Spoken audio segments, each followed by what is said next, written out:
was first given by the British ecologist Charles Elton in 1927, is decreasing from the lower trophic level to the higher trophic level. That is from the producers to the of the individual organism per unit area is going on decreasing. The lower trophic level is very small number, but the higher trophic level the number is very large. That is based on the mass of the organisms, the weight of these organisms. Primary consumers, secondary consumers and the tertiary consumers. So this is how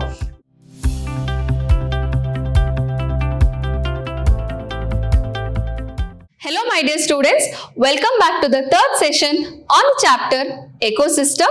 Last class we learnt about the food web and the food chain. Today we learn about the ecological pyramid. The concept of ecological pyramid was first given by the British ecologist Charles Elton in 1927. What exactly does the ecological pyramid mean?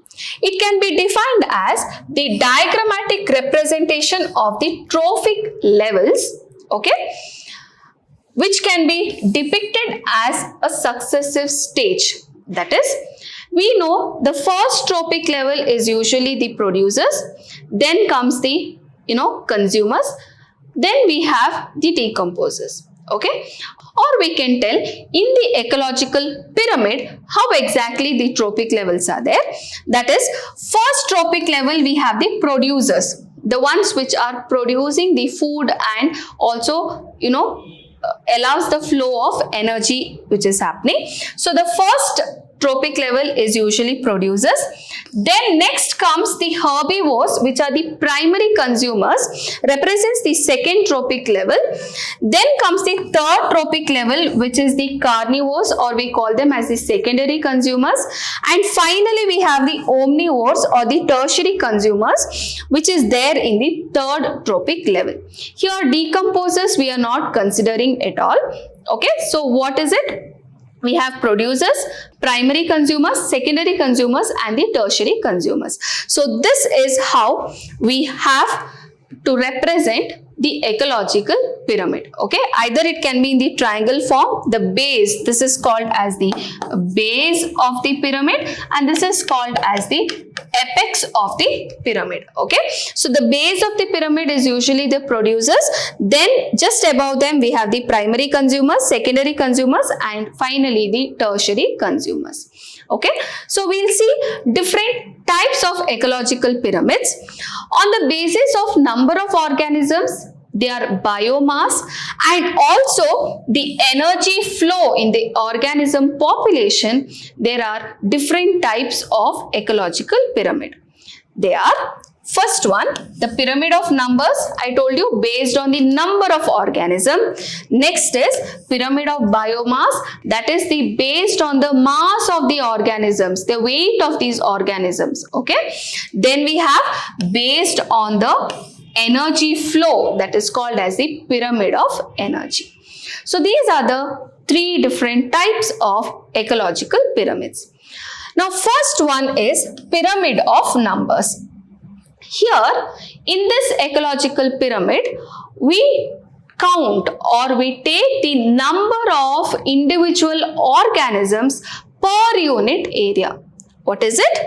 It shows the number of individual organisms present in each trophic level, which is expressed as number per unit area. How many organisms are there in that particular unit area? So if I take a unit area, in that how many primary consumers are there, how many producers, how many secondary, how many tertiary consumers are there. Based on that we can draw the pyramid. So there are of three types again here. The upright pyramid of numbers, partially upright pyramid of numbers or inverted pyramid of numbers. So which ecosystem shows which type of pyramid we will see here. So the first one is the upright pyramid of numbers. The upright pyramid is just the triangle, as usual how you draw the triangle, that type of a pyramid of numbers you will get. So the number of individual organism gradually decreases from one trophic level to another as we go above. Okay, so the lower trophic level has got the highest number. Then as we move one over the other, as we move upwards, the number of organisms are decreasing here. Okay, so it is called as the upright pyramid of numbers. Example, we can give the grassland ecosystem or the pond ecosystem, which you can see here. So in the pond ecosystem, if you see, phytoplanktons or algae, they are the producers. Correct? They are large number. The number, if you see for per unit area, lot of phytoplanktons or algae is present. So the number is very high. So that is the maximum. That becomes the base. Okay. Then the number of primary consumers which is dependent on them are zooplanktons, which are, example I can give protozoa, which are the herbivores which eat up only these algae or any weeds which is present. Okay, so the number, if you see, compared to algae, their number is lesser. They are the primary consumers. Then we have the secondary consumers, which are small fishes which is feeding on the small animals which is there, which is the primary consumers. Okay, so small fishes becomes the secondary consumer. So to number, if you take in per unit area, the number of small fishes are much less compared to that of the producers.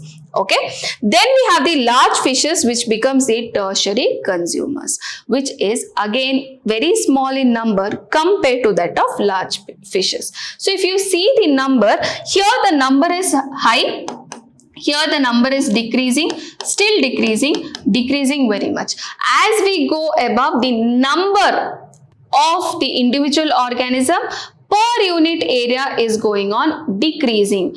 In pond ecosystem or even in grassland ecosystem, you can take this example. Next we have is the partially upright pyramid of numbers. Now what is this partially upright? Till now we saw that there is a triangle, base is producers which is large in number, then comes the primary, secondary and tertiary consumers which is least in number, isn't it? Here partially upright is there when the producers are less than the consumers. Okay, so here you can see the forest ecosystem is an example for partially upright pyramid. The pyramid is narrow on both the sides. Here you can see the pyramid is narrow on both the sides and in between it is broader because the number of consumers are more compared to, that is the primary consumers are more compared to that of the producers. So for example, if I take trees, in per unit area the number of trees might be less, but the number of birds, insects which are feeding on that tree, they are small bugs, they are very huge in number, isn't it? Thus, the producers are lesser, but the insect and birds are larger. So, the producers which is lesser becomes the base. You can see here, this is the base which is smaller, but just above that you have a broader column which box which I have drawn because the number of insects and birds are higher.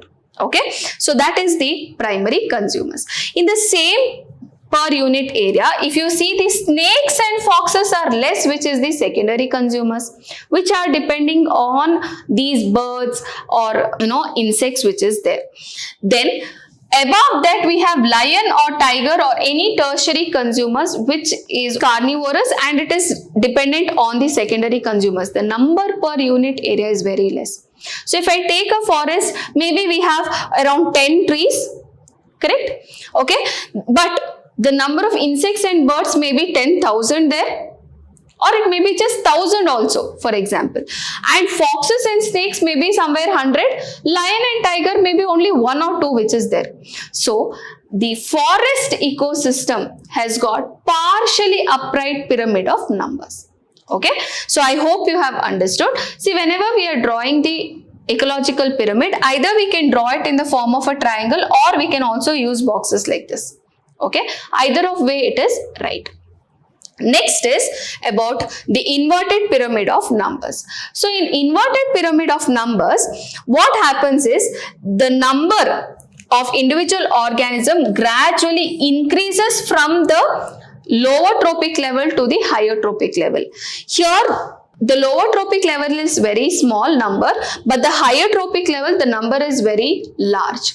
Then we have the inverted pyramid. Exactly opposite inverted triangle we are getting, isn't it? Because the number of producers are very less compared to the number of tertiary consumers which we have. Okay. Now, example we can take parasitic food chain shows the inverted pyramid of numbers, which we can see here. See, the trees are the producers, the birds on the trees are the primary consumers. Then we have the parasite, lice or bugs. For example, you have 10 trees, in that you have 1000 birds. Okay. So, in the 1000 birds, the amount of lice, bugs and parasites in every bird is so huge in number, isn't it? Thus, the secondary consumers are more than the primary consumers. And also, if you see, the hyperparasite, that is the microbes which is there dependent on these parasites, that is the fleas, bugs, etc., are still huge in number. Microorganisms is something which we cannot see, and their large number can be present. So the tertiary consumers become the broadest column here. We can also draw it like this. These are the tertiary consumers. Then comes the secondary consumers, then comes the primary consumers, then comes the producers. So either this way or this way we can draw this. Okay, here we have the trees, here I have the birds, and here I have the parasites. Okay, here I have all the microbes.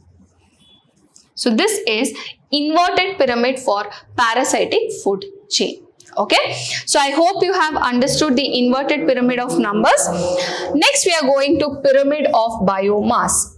In pyramid of biomass, we are going to represent the mass which is present per unit area, or the weight of the organisms which is present per unit area. Thus, it is expressed as gram per unit area. And there are of two types, that is upright pyramid of biomass and the inverted pyramid of biomass. So the first one is the upright pyramid of biomass. For this, we can take an example of the forest ecosystem. Here if you see the trees, if I take the mass per unit area of the trees which is there, it might be somewhere around 10,000 kgs. Then if I take the insects, okay, insects and birds if I take, it is somewhere around only 1000 kgs. The weight is less compared. Even if the number is high, the mass is very less. Okay. Then we have snakes and frogs which may be only 100 kgs and lion which may be only 10 or 20 kgs which is there. Okay. Or maybe a little more. But in comparison we are taking here. Okay. So the producers which are there, their mass is very huge. Okay, the weight what is there, that is very huge compared to the primary consumers which is lesser, secondary consumers much lesser, and the tertiary consumers which is the least, because the number is also least over there. So this is the example for what is it? Upright pyramid of biomass. So what is happening? The mass is decreasing from the lower trophic level to the higher trophic level, that is from the producers to the tertiary consumers. Next we have the inverted pyramid of biomass. In this one type of a pyramid, we can see there is an increase in the biomass from the producer level to the tertiary consumer level. From the lower trophic level to the higher trophic level, the mass is going on increasing. Okay. For example, we can take a pond ecosystem, or we can take even the marine ecosystem for that matter. So if I take pond ecosystem, we can see the algae, the number may be very huge, but the mass, weight, if you see, it is very less. So the producers, the mass is less. The insects, or I can take some of the zooplanktons which is actually dependent on algae, are having a little higher mass than the algae. Then we have the small fishes, the mass is higher. Big fishes, of course, they are few in number, but the mass is very high, so they are in the topmost position in what? in the inverted pyramid of biomass. Okay, so I hope you have understood this. The last we have the pyramid of energy. In the pyramid of energy, we are depicting how the energy is flowing from the lower to the higher tropic level.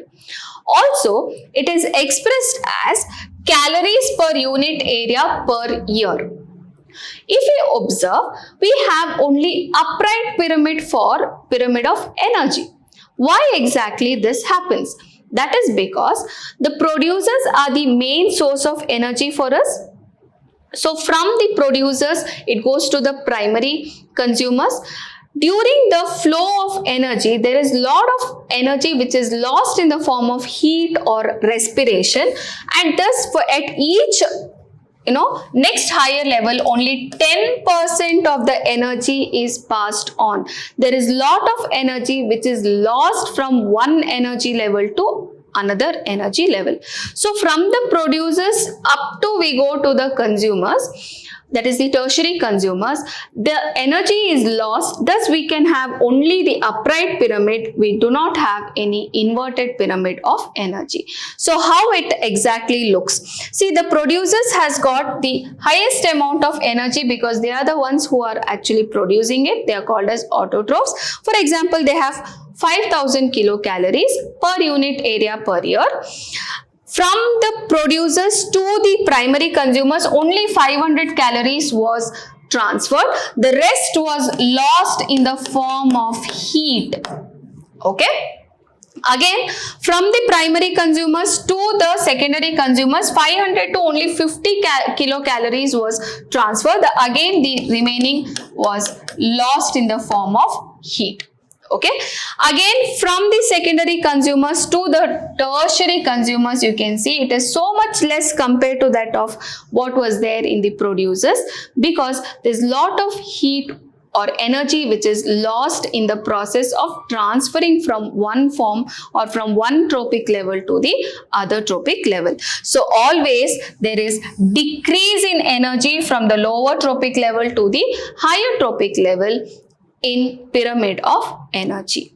So I hope you have understood all the different types of ecological pyramids. We have learned what is ecological pyramid. We also learned the different tropic levels in ecological pyramid. We learned 3 different types of ecological pyramid, that is pyramid of number, pyramid of biomass, pyramid of energy. Pyramid of number is of 3 types: upright, partially upright and inverted. Pyramid of biomass is 2 types, upright and inverted. Pyramid of energy is only of 1 type, which I hope you have understood. So thank you, my dear children. Stay tuned for more updates.